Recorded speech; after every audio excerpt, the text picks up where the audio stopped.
Well, hey there, YouTube. So this is going to be kind of a rambly, ranty video and kind of a continuation of the last couple of videos I've posted about being date raped, or being a date rape survivor. When I was with my ex-fiancée a couple of years ago, once in a while I would go to one of her therapy sessions, every now and then. Because, well, to show my support for her, because she was also a survivor of being mistreated throughout her life. And one of the things I learned from her therapist was that your mind doesn't bring certain things forward unless you're ready to deal with them.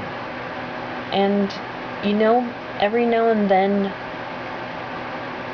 what I went through, being date raped by a feminist, comes to mind. I've done some writing about it to get it out of my system. And I guess this time around, it's making YouTube videos to try and get more of the women can't attack other women, women can't attack men out. And get it out there to have this conversation, to continue this conversation. Because it's an important conversation to have. I mean, I'm sure the bulk of you watching this probably have never even heard or possibly never even thought that a feminist could date rape a woman. And yet here I am, a living example of it. I did end up posting my surviving being raped by a femme ... video on Facebook. And, well, two of my very close friends posted comments of support. And there was a girl, one of my friends, who posted a comment which I might be oversimplifying it, but basically amounted to of don't let that person who attacked you define this word for you. Define it to yourself.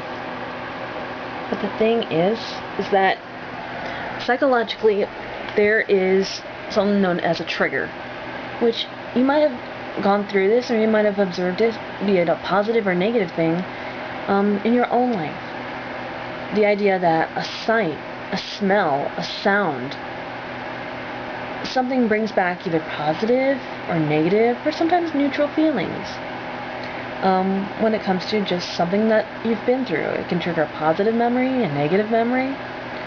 My ex-fiancé, whenever I would talk about DOS games, ironically enough, the old school computer games like Wolfenstein and Doom, that would trigger some of her negative things because of some of the stuff that she survived in her life were associated with, well, those were part of the experiences that she had. Those very negative experiences did have those video games involved. But in my life, in my circumstance of being date raped by a feminist, the word itself has become a trigger for bringing back those memories, bringing back that pain.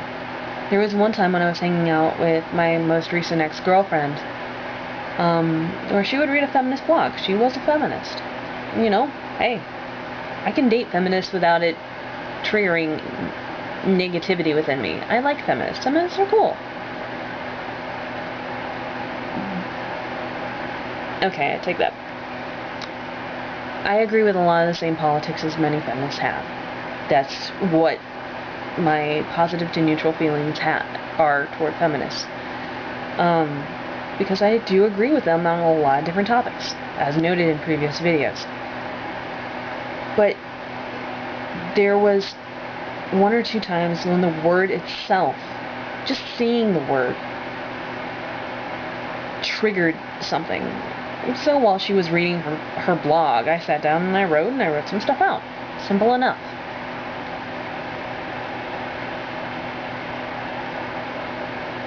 But as going back to my friend commenting on the post I made on Facebook about redefining it for yourself. Either I'm not ready to, or how exactly do you redefine a trigger? How exactly do you take that which has caused you so much negativity, which brings back so many feelings of pain and torment and disgust and sickness, when I do my writings about just translating my life into my whole vampire world, I call the girl who abused me the creature from the Falcon Ground. And I talk about how she poisoned me, because that's what it was like. Because she poisoned me, emotionally, sexually.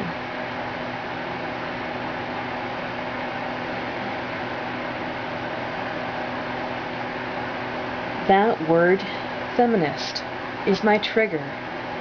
It brings back negative emotions. It stings.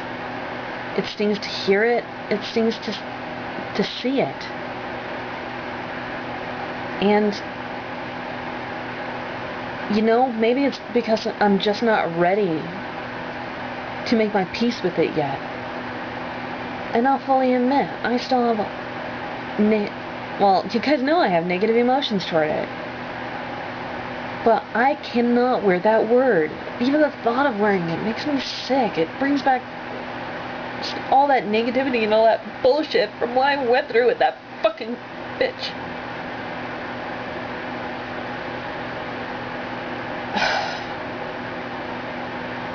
How can you redefine a word that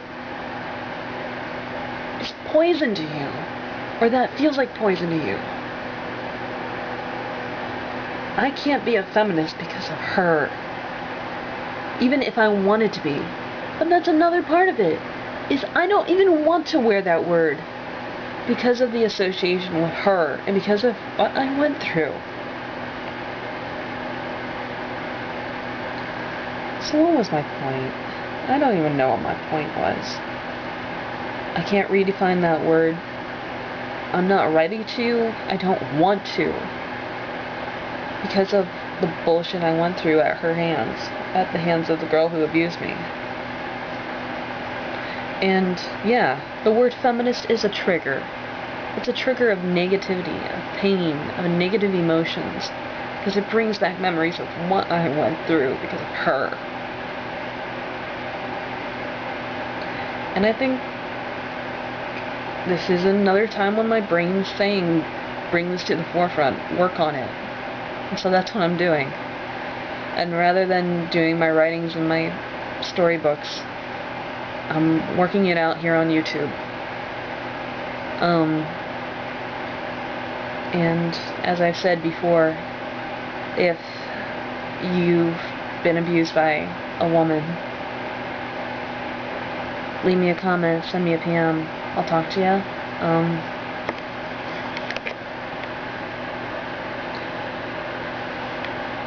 It needs to get out there that women can abuse men. Women can abuse other women. I know I'm not the only person who has been through this. I can't be. There's way too many people on this planet for me to be the only person who has been abused at the hands of a feminist. Not saying that all feminists are bad. There are many good ones. I mean, first wave got women the right to vote. Second wave got us the freedom of our bodies. Third wave, well, third wave has yet to define itself, and the girl who abused me was definitely a third wave feminist. So, I don't know. This is a hard topic, but it needs to be out there. Women can abuse men. Women can abuse other women. So, peace out, YouTubes.